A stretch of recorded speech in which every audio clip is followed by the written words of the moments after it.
하나님께서 오늘 주시는 말씀 예레미야가 3장 19절부터 39절입니다.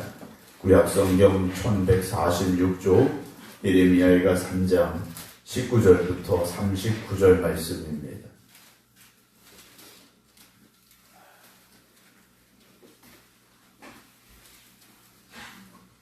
내 모초와 재난 곧 쑥과 담즙을 기억하소서. 내 마음이 그것을 기억하고 내가 낙심이 되오나 이것을 내가 내 마음에 담아두었더니 그것이 오히려 나의 소망이 되었사옴은 여호와의 인자와 긍휼이 무궁하심으로 우리가 진멸되지 아니함이니이다. 이것들이 아침마다 새로우니 주의 성실하심이 크시도소이다. 내 심령에 이르기를 여호와는 나의 기업이시니 그러므로 내가 그를 바라리라 하도다. 기다리는 자들에게나 구하는 영혼들에게 여호와는 선하시도다. 사람이 여호와의 구원을 바라고 잠잠히 기다림이 좋도다. 사람은 젊었을 때 멍에를 메는 것이 좋으니 혼자 앉아서 잠잠할 것은 주께서 그것을 그에게 메우셨습니다. 그의 입을 땅에 티끌에 댈지어다. 혹시 소망이 있을지로다. 자기를 치는 자에게 뺨을 돌려대어 치욕을 배불릴지어다. 이는 주께서 영원하도록 버리지 아니하실 것임이며 그가 비록 근심하게 하시나 그의 풍부한 인자하심에 따라 긍휼히 여기실 것이니라. 주께서 인생으로 고생하게 하시며 근심하게 하심은 본심이 아니시로다. 세상에 있는 모든 갇힌 자들을 발로 밟는 것과 지존자의 얼굴 앞에서 사람의 재판을 굳게 하는 것과 사람의 송사를 억울하게 하는 것은 다 주께서 기쁘게 보시는 것이 아니로다. 주의 명령이 아니면 누가 이것을 능히 말하여 이루게 할 수 있으랴. 화와 복이 지존자의 입으로부터 나오지 아니하느냐. 살아있는 사람은 자기 죄들 때문에 벌을 받나니 어찌 원망하랴. 아멘. 오늘도 주님을 거룩하고 복된 날 새벽 주님의 성전에서 예배드리는 여러분들과 온라인으로 예배드리고 계신 정봉 권사님, 김효욱 권사님, 김주문 장로님, 박정순 권사님, 박용효 권사님, 김성자 권사님, 안친환 권사님, 김건웅 권사님, 그리고 임승자 집사님 주님의 이름으로 축복합니다. 어제 교회 음향 좀 부족한 부분이 있어서 다시 좀 정리하느라고 하시는 도와주러 오시는 분이 인천에 있는 교회 부목사님이세요. 그래서 어제 오전에 교회 일정이 있고 또 오후에 내려오셔서 하시다가 밤 11시 반까지 정리하고 가셨는데 완벽하지는 않습니다. 아마 좀 시간을 내셔서 한번 예배 시간에 오셔서 좀 손을 더 보셔야 될 것 같다라고 얘기를 해주셨는데요. 살다 보면 우리가 아무리 잘 이렇게 준비하고 노력해도 완벽하지 않은 경우들이 참 많죠. 우리 자신이 그렇지 않습니까? 다른 일들은 놔두더라도 사실 우리 자신이 하나님 말씀 앞에 완벽하고 완전하기를 원하지만 우리가 너무나도 연약하고 또 부족하기 때문에 말씀 앞에 완전한다는 것이 참 어렵습니다. 그래서 우리 믿음의 성도들은 우리의 부족함을 알고 깨닫고 더욱 하나님 말씀 의지하고 하나님의 도우심과 은혜를 구하면서 거룩한 성화의 삶에 이르기까지 끊임없이 노력하고 힘쓰며 살아야 되죠. 오늘 실수할 수도 있습니다. 또 오늘 넘어질 수도 있고요. 오늘 우리가 말씀에서 떠날 수도 있습니다. 그러나 그것이 다시 깨달음이 되고 또 고백이 되고 변화가 되어서 거룩한 삶을 이뤄가는 그런 열심과 노력이 있으셔서 정말 하나님 앞에 가는 그날에는 하나님 앞에 부끄러움 없이 설 수 있는 우리 모두가 될 수 있기를 주님의 이름으로 축원합니다. 예레미야서의 말씀은 말 그대로 그들이 슬픔의 노래를 부르고 있고요. 그 슬픔의 노래를 부를 수밖에 없는 현실은 그들이 처한 나라가 망하고 또 예루살렘이 파괴되고 포로로 끌려가는 그런 절망과 고난의 시간임을 우리가 알고 있습니다. 우리가 고난을 당하게 되면 대부분 절망이라는 것을 하게 되죠. 낙심하게 되고요. 그런데 예레미야서의 말씀은 그 절망과 고난의 시간 속에 오히려 무엇을 말하고 있느냐? 소망을 말하고 있다는 겁니다. 하나님께서는 우리에게 고난을 주실 때가 있습니다. 우리의 잘못 때문일 수도 있고 우리를 연단시키실 때일 수도 있고 또 우리의 믿음을 확인하고자 하실 때도 있다라는 거죠. 욥은 그의 믿음이 연약해서 시험을 당한 것이 아닙니다. 믿음은 하나님 앞에도 인정받을 만한 믿음이었습니다. 그러나 하나님께서 그의 믿음을 다시 확인시켜 주시고자 고난을 당했더라는 것이죠. 그러니까 우리가 어떤 고난을 당할 때 그 고난으로 인해서 절망하고 좌절하고 또 하나님을 원망하는 삶이 되어서는 안 된다라는 거죠. 이 모든 것에 하나님의 뜻이 있음을 고백하고 우리가 모든 절망과 좌절 그런 상황 속에 처한다 할지라도 오히려 우리와 함께 하시고 우리를 기억하시는 하나님으로 인하여서 소망을 가지고 이겨낼 수 있기를 주님의 이름으로 축원합니다. 오늘 19절에 보게 되면 내 고초와 재난 곧 쑥과 담즙을 기억하소서. 이 얼마나 고통스러운 상황입니까? 그래서 20절에 내 마음이 그것을 기억하고 내가 낙심이 됩니다 라고 말해요.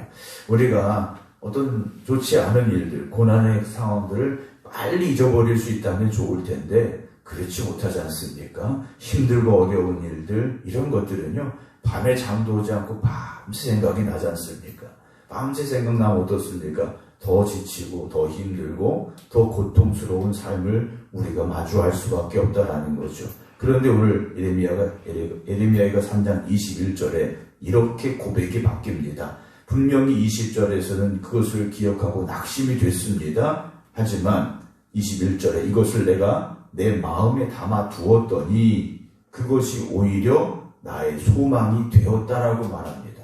아니 그 고난과 고통을 마음에 담아 두었는데 왜 오히려 그것이 소망으로 바뀌었느냐라는 거죠. 뭔가 이유가 있지 않습니까? 22절 여호와의 인자와 긍휼이 무궁하시기 때문임을 이 사람은 기억하고 있다라는 거죠.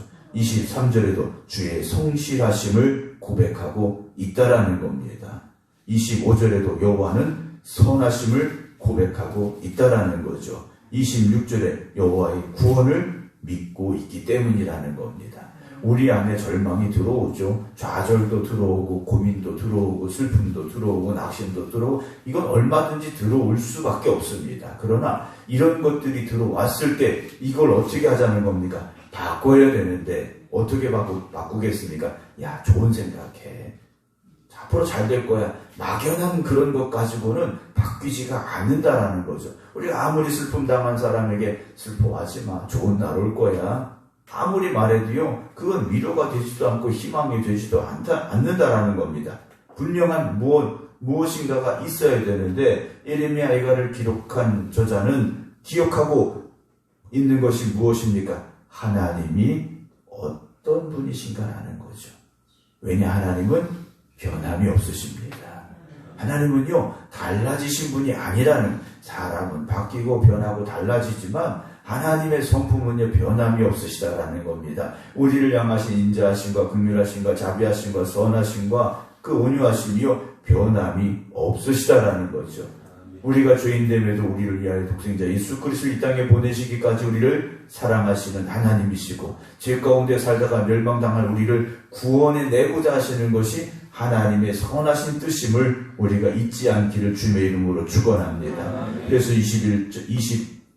22절부터 다시 보면요, 여호와의 인자와 긍휼하심이 어떻습니까? 무궁하시죠. 그래서 우리가 진멸되지 않는다라는 겁니다. 이것들이 아침마다 새롭다라는 거죠. 여러분 이 새벽 기도할 때 하나님이 이런 분이십니다 라는 고백이 아침마다 새롭게 고백될 수 있길 주님의 이름으로 축원합니다. 왜냐, 하루 동안 살다 보면 우리가 또 연약해지지 않습니까? 야, 인생 참 어렵구나.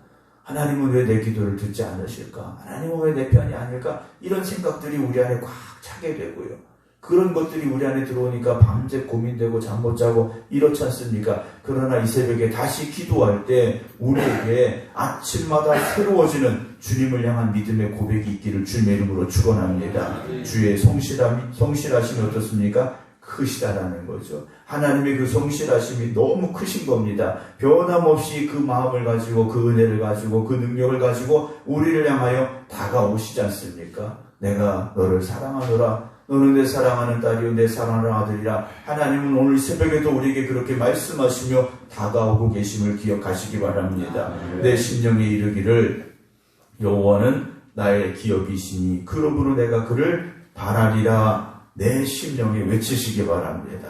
고민하고 절망하고 좌절하고 낙심하는 내 심령 속에 슬픔을 가지고 있는 내 마음 속에 여러분 선포하시고 외치시기 바랍니다. 기다리는 자들에게나 구하는 자들에게 여호와는 어떤 분이십니까? 선하신 분입니다. 그런데 어떤 사람들이요? 기다리는 사람, 구하는 영혼들입니다. 하나님의 은혜를 구하시기 바랍니다. 하나님의 역사하심을 기다리시기 바랍니다. 여러분 오늘도 우리는 이 새벽에 하나님의 은혜를 기다리고 구하는 사람들이 되어져야 되죠. 그런 사람들에게 하나님은요 선하심으로 다가오신다라는 거죠. 사람은 젊었을 26절 보면 사람이 여호와의 구원을 바라고 잠잠히 기다림이 어떤 겁니까? 좋은 거지 않습니까? 여러분 우리 입을 열어서 불평하고 원망하기보다는 우리 입술을 열어서 하나님을 찬송하고요 기도하시기 바랍니다. 항상 기뻐하라, 쉬지 말고 기도하라, 범사에 감사하라 하셨지 않습니까? 오늘도 이 새벽에 우리가 다시 돌아보면 기뻐할 일보다 감사할 일보다 현실을 바라보면 그렇지 않은 일들이 더 많을 수 있습니다. 그럼에도 불구하고 우리는 항상 기뻐하고 범사에 감사하며 하나님 앞에 기도해야 되죠. 왜 그렇습니까? 이게 하나님의 명령이기 때문이라는 겁니다. 오늘도 그 명령에 따라서 이 새벽 이 성전에서 또 각자의 기도의 자리에서 기도드리는 여러분들에게 하나님의 그 선하심이 함께 하시기를 주님의 이름으로 축원합니다. 사람은 젊었을 때 멍에를 매는 것이 좋으니 혼자 앉아서 잠잠할 것은 주께서 그것을 그에게 메우셨음이라 고백을 합니다. 우리가 젊었을 때 멍에를 매는 것, 어찌 보면 그 고난의 시간을 겪어보는 것이요. 젊었을 때 고난의 시간을 겪어보는 것이 우리가 나이 들수록 시간이 지날수록 우리의 신앙의 힘이 되고요. 우리의 신앙의 근거가 됨을 우리가 알 수 있습니다. 젊어서 고난을 당해보지 못한 사람들은요. 하나님의 은혜의 깊은 그 고백을 할 수가 없다라는 거예요. 고난의 시간을 겪어본 사람들은요. 하나님의 은혜가 얼마나 큰지 고백합니다. 하나님이 그 사랑이 얼마나 풍성했던지를 고백할 수 있지 않습니까? 오늘 저나 여러분들이 그 고난의 시간을 겪고 있다면 내가 아직 하나님의 은혜의 기쁨을 모르고 있구나. 하나님의 은혜가 얼마나 깊은지, 그 은혜가 얼마나 풍성한지, 하나님의 사랑이 얼마나 위대한지 아직 내가 잘 모르는가 보구나. 하나님께서 내게 그것을 알라고 이 고난을 주셨는 것 우리가 한번 고백하면서 하나님의 은혜를 또 하나님의 사랑을 더욱더 깊이 깨달아갈 수 있기를 주님의 이름으로 축원합니다. 그대 입을 땅에 티끌에 댈지어다 혹시 소망이 있을지로다 라고 고백을 합니다. 입을 땅에 티끌에 대라는 이 고백이 있는데요. 마치 내가 죽은 자처럼 하나님 앞에 한번 엎드려 보라는 거죠. 난 다 끝났습니다. 하나님 더 이상 나에겐 어떤 것도 없습니다. 그러나 내가 하나님을 의지합니다. 한번 고백해 보라는 겁니다. 그때 보이지 않던 소망의 길이 보여질 것이고 그때 열려지지 않을 것 같은 하나님의 은혜의 문이 열려짐을 우리가 체험하게 될 줄로 믿습니다. 31절 보면요. 주께서 영원하도록 어떻게 하십니까? 버리지 않는다라는 거죠. 하나님이 여러분들을 버리지 않습니다. 아무리 우리가 쓸모없는 존재같이 보여질지라도 하나님은 여러분들을 버리지 아니하시죠. 그가 비록 근심하게 하실 수는 있습니다. 왜냐 우리는 인간이기 때문에 연약하기 때문에 근심하게 하실 수는 있어요. 그러나 그의 풍부한 인자하심에 따라 우리 어떻게 여기십니까? 긍휼히 여기시죠. 주께서 인생으로 고생하게 하시며 근심하게 하시지만 이게 하나님의 본심이 아니시라는 겁니다. 대장장이들이요 새를 다룹니다. 새를 다루는데 그냥 두드리는 게 아니지 않습니까? 뜨거운 풀무불에 집어넣어서 빨갛게 달아오를 때까지 뒀다가 그걸 꺼내서 두드리고 또 두드리지 않습니까? 오늘 우리를 하나님께서 그렇게 만들어 가고 계실 수도 있습니다. 고난과 연단 속에 우리를 던져 넣으시죠. 그러나 그것이 우리를 미워하시기 때문이 아니고 우리를 잊어버리셨기 때문도 아니고 우리가 더 연단됨으로 인하여서 순금과 같은 믿음으로 나오기를 하나님은 기대하고 계시기 때문일 겁니다. 오늘 우리가 처한 고난 속에서 절망하지 마시기 바랍니다. 좌절하지 마시기 바랍니다. 하나님은 오늘도 우리에게 선하신 하나님이실 것이고 우리를 사랑하시는 하나님이 되어지심을 믿으시기 바랍니다. 하나님 반드시 우리와 함께 하십니다. 버리지 아니하십니다. 우리를 일으켜 세워주실 것입니다. 오늘도 이 하루가 살아계신 하나님을 만나고 체험하시고 경험하시고 그래서 하나님 앞에 합당한 믿음의 모습으로 다시 굳건하게 설 수 있는 저와 여러분들이 되어지기를 주님의 이름으로 축원합니다. 기도하겠습니다. 선하신 하나님께서 오늘도 우리를 기억하고 계시고 그 능력의 발로 우리를 붙잡아 주고 계심을 고백합니다. 그러나 우리의 믿음 없음이 우리에게 찾아온 고난과 시련을 통하여서 하나님을 의지하고 소망으로 나아가기보다는 하나님을 원망하고 불평하고 있음을 고백하게 됩니다. 그러나 오늘도 하나님은 선하신 하나님이심을 고백합니다. 하나님은 능력의 하나님이심을 고백합니다. 하나님은 긍휼하심과 자비로우신 분임을 고백합니다. 우리가 고백하는 그 하나님 오늘 우리와 함께 하심을 또한 믿습니다. 우리를 고아와 같이 버려두지 아니하심을 고백합니다. 하나님 저희와 함께하여 주실 때 우리가 다시 믿음 안에 굳건히 서게 하시고 하나님만 의지하는 믿음으로 다시 이루어 서게 하여 주시옵소서. 오늘도 지난밤 고민하며 걱정하였던 그래서 잠 못 이루었던 이들이 있습니까? 삶의 문제로 인하여서 슬퍼하는 이들이 있습니까? 주님 저들을 기억하여 주시옵시고 하나님께서 오늘도 나와 함께 하십니다. 하나님께서 나를 붙잡아 주십니다. 하나님은 선하신 분이십니다. 그 믿음으로 다시 일어서게 하여 주시옵소서. 오늘도 그 하나님께서 이 새벽 나의 기도를 들으시고 나의 아픔 가운데 함께 하심을 고백함으로 인하여 다시 일어서게 하시고 다시 믿음의 반석 위에 설 수 있는 저희들 되게 하여 주시옵소서. 믿음으로 이기고 나아가게 하여 주시옵소서. 이제는 우리 주 예수 그리스도의 은혜와 아버지 하나님의 흑진하신 사랑하심과 성령님의 감동 감화 역사하시니 오늘도 선하신 하나님 내가 믿음으로 의지합니다 고백하며 기도드리는 모든 성도들 위해 이제부터 영원토록 함께 하시기를 간절히 축원하옵나이다. 아멘.